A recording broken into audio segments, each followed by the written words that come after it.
જોઈશું હવે આપણે દાખલા નંબર 2. કેટલાક ચિત્રો A થી C નીચે આપેલા છે તેને અનુરૂપ જવાબ 1 2 3 માંથી પસંદ કરો. અહીંયા આગળ આપણને A B અને C એવા કેટલાક ચિત્ર આપેલા છે તેને 1 2 અને 3 આમાંથી આપણે જવાબ શોધવાના છે. અહીંયા આગળ આપણને એમાં કુલ 3 ભાગ આપ્યા, એ 3 ભાગમાંથી 2 ભાગ આચ્છાદિત આપેલા છે.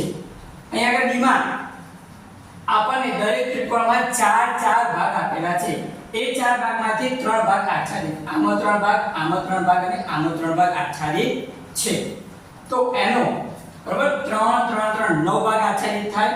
તો અહીંયા આગળ 3 ત્રિકોણ દોર્યા, એમાં આમાં 4 4 આચ્છાદિત કરે, આમાં પણ 4 આચ્છાદિત કરે, આમાં 1 એટલે 4 4 8 ને 9 ભાગ આચ્છાદિત કરે અને 3 ભાગ જે બાકી રહે.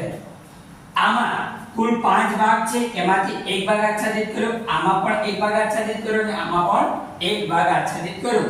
એટલે કે 3 નો સરવાળો કરીએ તો કેટલા ભાગ આચ્છાદિત થાય? 3 ભાગ આચ્છાદિત થાય.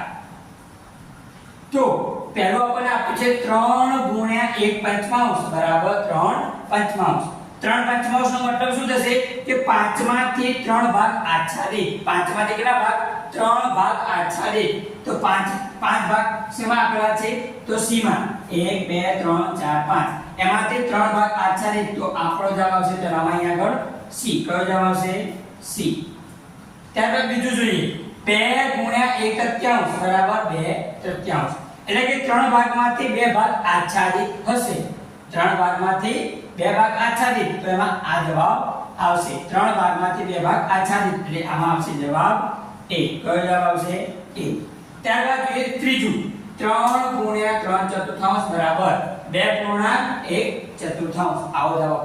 2 પૂર્ણાંક એટલે કે 2 પૂરેપૂરા. તો આમાં 2 પૂરેપૂરા આપેલા છે અને 4 માંથી 1 ભાગ પૂરેલો. તો 1 2 3 4 4 માંથી 1 ભાગ આચ્છાદિત છે. તો આમાં જવાબ શું આવશે? ત્રીજામાં B. શું જવાબ આવશે? B. આને શું વંચાય? 2 પૂર્ણાંક 1 ચતુર્થાંશ એટલે કે 2 પૂરેપૂરા. તો 2 પૂરેપૂરા શેમાં છે? આમાં. અને 1 ચતુર્થાંશ એટલે 4 માંથી 1 ભાગ આચ્છાદિત. તો આમાં 4 માંથી 1 ભાગ આચ્છાદિત છે.